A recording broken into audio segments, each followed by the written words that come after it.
dia akan ada instruction yang mana customer dia dah subscribe, dia akan terpaksa ikut requirement tersebut, tapi agak senang.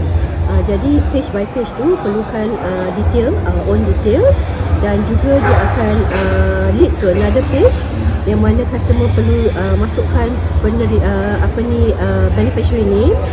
Dan yang paling mudah sekarang, kita dah ada orang kata saksi yang ditetapkan daripada rakan kongsi kita Awaris.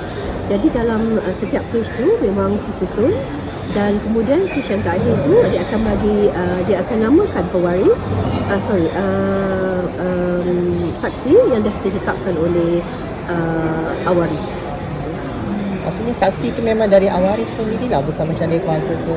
Ya, saksi itu daripada pihak Awaris. Ya.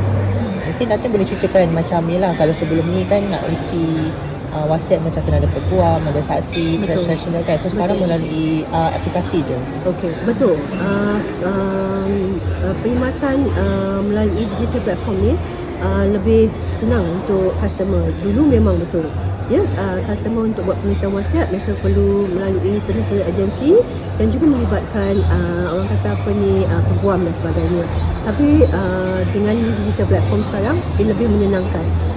Cuma kita perlu ikut susunan tersebut, dan memang dah dibenarkan under regulatory requirement yang kita boleh tetapkan saksi. Yang saksi itu adalah saksi pihak ketiga, di mana bagi penulisan wasiat melalui Bank Islam, rakan kongsi kita Awaris telah menetapkan saksi tersebut.